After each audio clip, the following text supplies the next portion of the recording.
You're so cruel, Kiara. You know what? One day, something bad is going to happen to you, and no one will help you because the truth is, you're awful. Hi, my name is Kiara from Louisiana. Please like and subscribe. Mom passed away when I was born, so my multi-billionaire dad raised me alone. And he spoiled me with money. Everyone fawned over me, but I knew it was just because I was a billionaire's daughter. One girl, Rita, the girl you saw earlier, was especially annoying in her attempts to please me. She will follow me everywhere. Oh, you spilled juice on your sneakers. It's waterproof. Oh, sorry.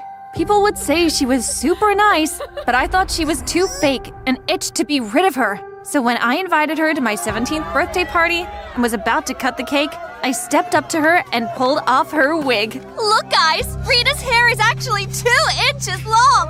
All the kids in the neighborhood were there, including her crush, Derek. Her face went red, and she uttered those words of doom to me. She stopped visiting and talking to me after that, but that was a score for me. While I pretended to be the happiest outside, at home, I was lonely. Dad wasn't always around, and I didn't want to socialize with the maids, so I kept busy on social media. One afternoon, I read a viral tweet about a bank robbery that happened that day in Louisiana. The robbers were being sought by the police. I barely had time to think about it because my bedroom door burst open just then. Hey, honey. Dad! It had been over 2 weeks since my dad left for one of his business trips. He never told me what he did there, only that it was top secret, and he couldn't take me with him. I just came to see your face. I'm going back right now. Is it safe? I heard some robbers. Sorry, my princess. I'll contact you. I noticed then that Dad looked really tense. What's going on, Dad? You're surrounded. Open this door right now. Suddenly, the reflection of flashing sirens filled my room. I rushed to the window and looked out to see police cars parked in our driveway and many armed policemen heading to the door. I turned around to tell Dad what I saw, but he was racing out of the room. It was like a bad movie. The police caught my dad before he could escape and arrested him for years of cyber fraud and the recent bank robbery. All of our servants ran away. I was shocked to my bones. I couldn't believe Dad was a criminal. I stayed up all night in the house alone and in tears, wishing for the first time that I had a friend, even if it was just a weirdo like Rita. Oh, I missed her now. How was I going to face people? It was all over the news what my dad had been doing all along. To make things worse, the next day, 2 men from a security agency came and told me that they would be confiscating all of Dad's possessions, including my car and our house. Where will I live? You will be leaving with me. I stared at the middle-aged woman who I hadn't noticed before behind the men. And you are? I'm your mom's older sister from Texas, Mary. Texas? The state of cowboys and farm animals? Ew! I broke out into a run. I refused to live with an aunt who I had never seen before. She looked so poor. Hey, come back here. I ran at breakneck speed until I got to Rita's house. Rita, please open up! What are you doing here? Rita, please forgive me. Please tell your parents to adopt me. My parents can't harbor the daughter of a criminal. Sorry to disappoint. I probably deserved what she said to me, but there was no way I was going back to the house with that woman waiting to take me to Texas of all places. I wandered aimlessly for an hour until I found myself at the park. Tired, I sat on the bench and soon dozed off. My mistake, because when I opened my eyes again, I found myself in a small, dingy bedroom. Where am I? The woman who called herself my aunt appeared at the doorway. You're finally awake. Welcome to Texas. What? I was at the park in Louisiana last time I remembered. She told me they had searched for me and found me asleep on a bench there. Because of her work, she had to return to Texas today, so with the help of those security agents, I was bundled into her car, and to their surprise, I remained asleep all the way there. Take me back, right now! Kiara, you should be grateful for this opportunity to change scenery. She was right. If Rita could act that way towards me, what would the rest of the kids in the neighborhood do? Everyone would be making fun of me. Can I get something to eat? Sure. Soon, she served me a tray of food that I couldn't make out what it was. What is this? White bean soup. This is a meal for peasants. Half bread is better than none. Left with no choice, I ate the meal, but vowed to order something more befitting in the morning. But in the morning, When I tried to order breakfast from a nearby breakfast delivery, I found out that the credit card Dad gave me had been blocked. How could I live in poverty? For days, I stayed holed up in my tiny room. Aunt Mary would go back to work and come back to find me in the same position. Sometimes I rejected her peasant food. Your food has gone cold. The food is beneath me. If it's so bad, why don't you find work to do so you can earn money to afford your favorite meals? I wasn't born to work. I knew I gave her a really tough time, but I was so mad at how my world had turned upside down, I couldn't see anything else. Until one stormy night. Ah! I hate storms! Aunt Mary! I came across her sleeping on the floor in the living room. Hey, why are you on the floor? Go to your bedroom. You're sleeping in it. That's your bedroom. You left it for me? I hadn't bothered to explore the house, so I had no idea it was the only bedroom here. But why would she do that? She had nothing to gain from me. You're sleeping on the floor here for me to sleep on the bed? Why did you bring me here when you're not even comfortable? You're my precious niece. Would you prefer I left you to be taken to a foster home? Tears filled my eyes. All along I had been a brat to her when she had actually done me a favor by showing up. I doubted I would have survived in a foster home. I vowed to be a better niece to Aunt Mary from then on and help her out. So the next day, I went with her to meet Mr. and Mrs. Smith, the couple she worked for in their mansion, and apply for a part-time job. Ma'am, sir, I would also love to work here part-time. Great. We are in need of another hand in the kitchen. Thank God it was not the farm. The wages they proposed to pay was nothing like what my dad gave me on a weekly basis, but at least I was earning it legally. On my first day of work, I dressed in one of the few designer clothes Aunt Mary had packed for me. As I made my way to the mansion, I passed a plainly dressed girl who had her back to me and was shoveling mud from an empty ranch into a wheelbarrow like a pro. The next second, I felt something wet and sticky land on my back. Mud! It was mud on my Dior shirt! Are you blind? Do you know how much this shirt cost?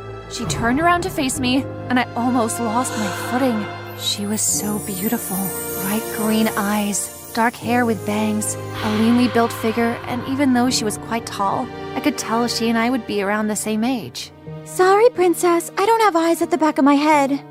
But when she spoke, my awestruck state shattered and I regained my temper. Oh, you dare to insult me after what you did?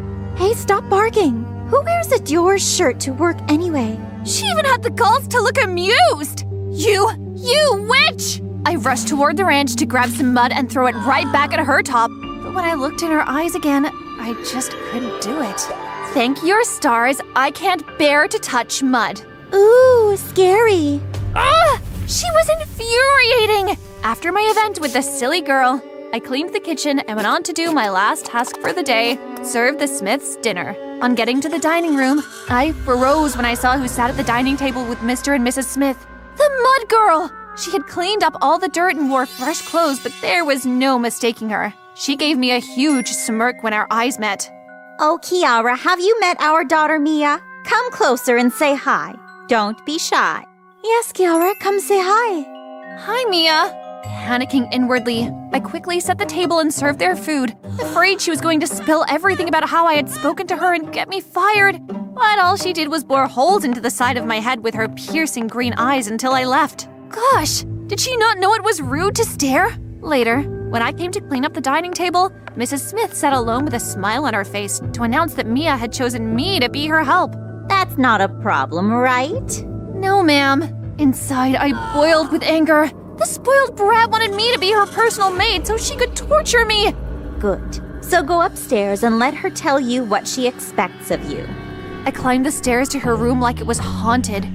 Hello? Her room was much bigger and well decorated than mine back at the mansion. Why was a girl of her class shoveling mud? Is this some kind of joke? Turning me into your personal slave? Correction, assistant. That's just... She stood up from the chair she was sitting on, and I felt the words dry in my throat as she leaned over me. Call it anything you want. I intend to double your pay in 2 weeks if you are good. But if this cranky attitude is what I have to put up with, then please leave. Of course I couldn't leave, and from the triumphant smirk on her pretty face, she knew this too. What do you want me to do for you? And can you give me some space? Does being this close bother you?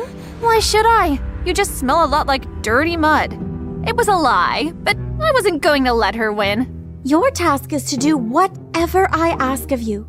First, you'll stand there and sing until I fall asleep. Only then can you leave. Could this get any crazier?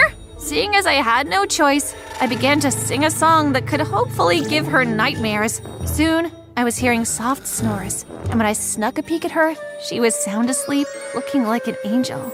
A beautiful angel of evil. Later, I couldn't sleep when I thought of all the humiliating things she would tell me to do. What if she treated me the way I had treated Rita? It came to me then that I had been very wrong with what I had done to Rita. If I could be scared of being treated the same way, it means I had dished Rita a meal I couldn't take. And her words then, it really looked like it had come to pass now. After a moment, I typed an apology to Rita. The other one didn't count. I had just been desperate to escape my aunt. Now I felt truly sorry and sincerely hoped she forgave me. I prepared for work the next day with my stomach in knots. Kiara, don't be so scared. Mia is a very good girl. She treats every servant with respect. Well, maybe every servant but me. Our front door was pushed open, and there, dazzling in the morning sun, was Mia. Howdy, Kiara. You're late. Morning, Miss Mary. And so my life as Mia's personal maid began. Odd thing was, she hardly gave me anything serious to do. She cleaned up after herself and made her bed, and would instead assign odd and sometimes very embarrassing tasks. It looked like she hired me just for her entertainment. Pick out my underwear for tomorrow. Brush my hair while I read. Once, she even asked me to do something that made me blush to the tips of my ears. Feed you? Yes. I am sure you have hands. They are scabbed over from shoveling manure today. I forgot to wear gloves. Why do you even work on the farm when you have servants at your disposal? I get paid. Won't your parents give you money even if you don't work? They will, but I am happier to work for it than receive handouts. Grandma? Grandma?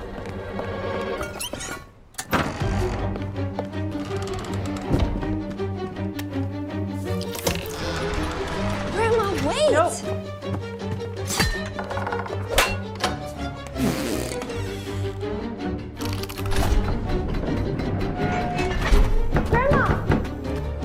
Grandma?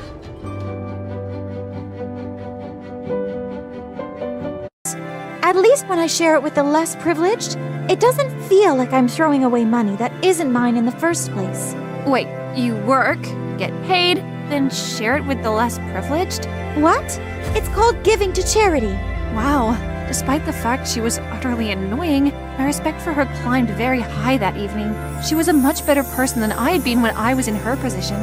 She even treated the maids like they were friends.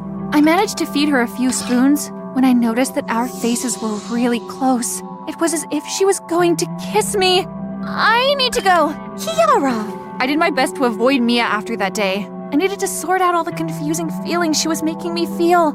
Thankfully, she didn't bother me either. I focused on helping Aunt Mary out on the farm. One day, I was throwing feed into the fish pond when I heard a growl behind me. It was a bull of monstrous size, pawing the ground. It looked like it was about to charge at me. Help! Kiara! Out of nowhere, Mia appeared with a red cloth and began to wave it at the bull, distracting it from me. Back off, boy. Soon, other servants rushed in and helped to rein the bull. My heart was still beating when Mia approached me. Kiara, are you okay? Something about the gentle way she spoke to me and the concern in her eyes pulled me in like a magnet. And before I could register what I was doing, I pressed my lips to hers. Is this thanks for saving your life? Oh, I'm sorry. I didn't know when Are you saying you regret it? 'Cause I don't. You don't? Mm-hmm. I liked you from the very first day you yelled at me. So, is this why you took an unpermitted leave from me? I was getting too hot for you to handle?